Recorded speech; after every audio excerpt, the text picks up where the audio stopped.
All right, now we're going to talk about transfer pricing.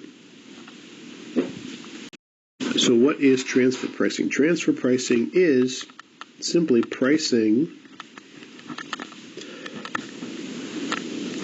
of transfers of goods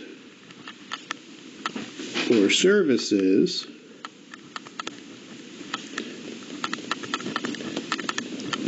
within an organization.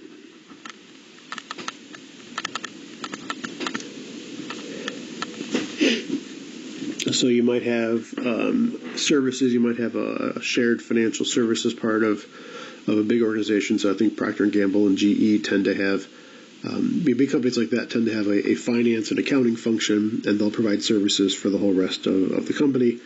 And there's some cost for that. You want to make sure that the other operating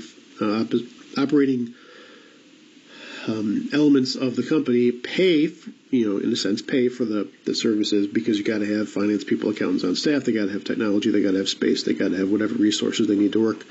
And so in order for that finance or accounting function to exist, it costs money, and you want to make sure that other parts of the organization are appropriately charged for it. So you could have that. You could have products. You could have different parts of the organization. One part of the organization manufactures a product and sells it to another part of the organization. And then you got to figure out the appropriate price for that transfer. So here's the issue. The issue again comes down to a conflict of interest. So within an organization, you've got the selling division. Again, this could be for goods or services. And you've got the buying division. And they're within the entire organization. Now, top management, which is responsible for the entire organization, wants to maximize the profitability of the entire organization. But you've got the manager of the selling division, who obviously wants to maximize the profitability of the selling division, because that's where the responsibility lies.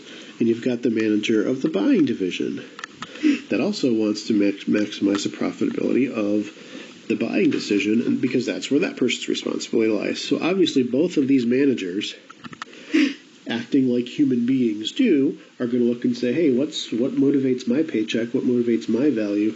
And if I'm held accountable primarily for the profitability of my own division, well, why wouldn't I try to maximize the profitability of my own division?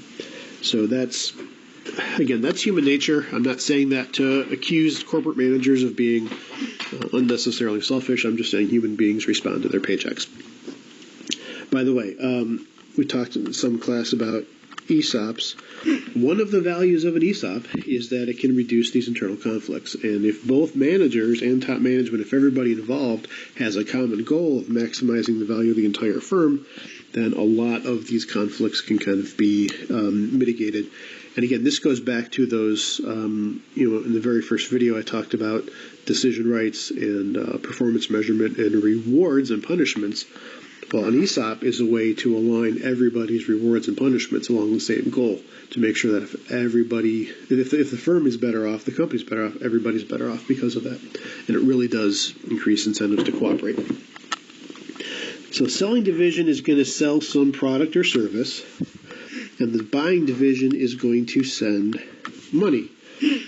And the selling division often has the opportunity to sell also to external markets.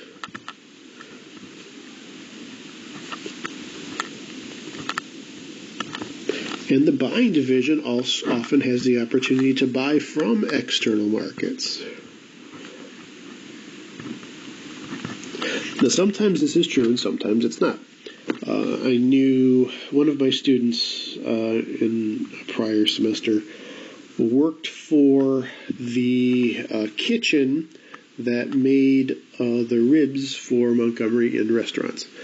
And the commissary, they called it, the commissary really didn't have complete liberty to sell bulk Montgomery and ribs and sauce and whatever it was to all the different, to whatever external market they could, because it's a particular product that is,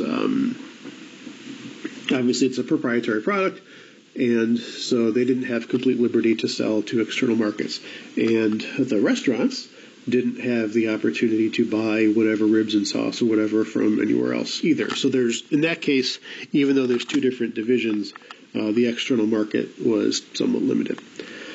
But if you're making, excuse me, if you're making and using more of a commodity product, if you're talking about, motors for fans or various whatever kind of more commodity or standardized product, then you'll often have the opportunity to buy and sell to external markets, and they're going to have competition.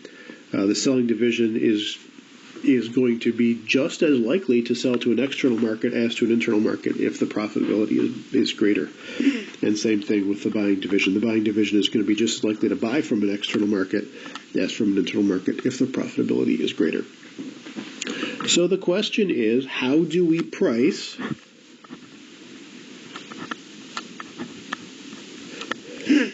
these internal transfers? The problem is that these two managers are supposed to be cooperating for the benefit of the company as a whole, and top management wants to see that happen. But if they are profit or investment center managers, they've got responsibility and authority to make their own decisions, and so they are going to have the flexibility to make decisions that make them better off. So there are a few different options that tend to be used, and there are some detailed videos that go into some of these. What I mostly wanted to cover in this quick overview is sort of give you this picture and point out the inherent value of resolving the conflict of interest, and point out how truly important it is to address this conflict. So there are a few different types of transfer price options that are out there. If the external markets function well, if they exist, and if they function well, then market-based transfer prices are often very useful. They sort of give each party a real good reference point as to what's efficient and what's effective. You're encouraging both parties to be productive. You're not in any way making one division subsidize the other. It really is probably the best overall approach to use as long as market-based pricing exists. Often companies either can't find a market or they'll want to bias toward internal trade and internal transfer, so they might move away from market-based prices. Sometimes companies use cost-based transfer prices, so they can either use like full cost, which is fixed plus variable, or they'll use variable cost, or they'll use some combination. Sometimes it'll just be at cost, or it'll be cost plus a percentage or something like that. But however they come up with it, it'll be in some way based on the cost of the good to the selling divisions, how much it costs the selling division to produce the good or the service. That has strengths and weaknesses, and the detailed video on that will give you some insight on that. Sometimes companies make the two managers negotiate their transfer prices, which has the benefit of they can use their local knowledge, and they can determine for themselves. It gives them more authority, but it also can create more conflict. The manager who's in a better bargaining position or who's better at negotiating can do a better job of getting more profits, and so there can be a conflict between them. So those are three basic ways that transfer prices tend to be figured out. Another issue is in transfer pricing is the tax consequences.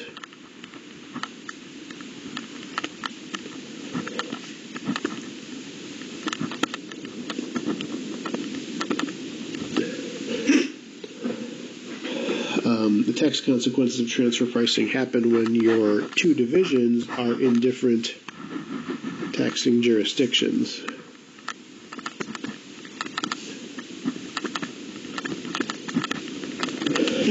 and you're transferring goods from one service or from one division to another, goods or services, transferring dollars back.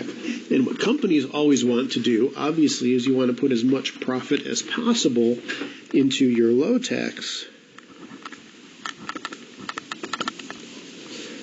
jurisdictions, and you want to have as much expense or loss in your high tax jurisdictions because you want to move profits out of your high tax jurisdictions.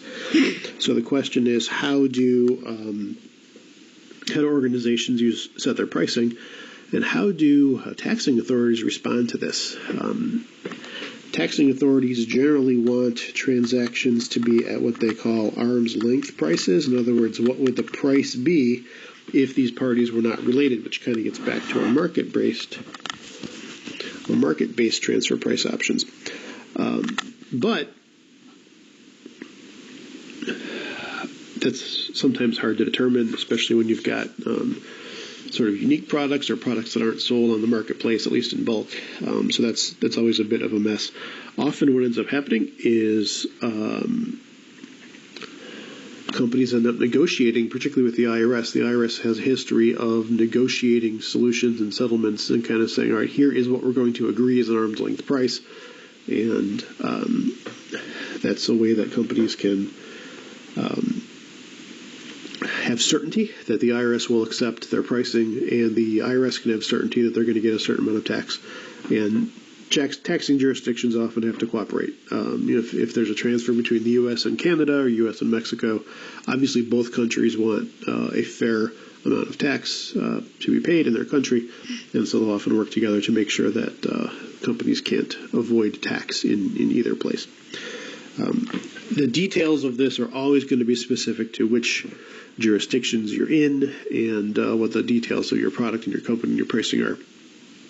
So I'm not going to go too far beyond this. There's a video with a little bit more detail that you can see later, but that's another consequence that will always affect the prices that companies choose to use. So this is my quick overview of transfer pricing.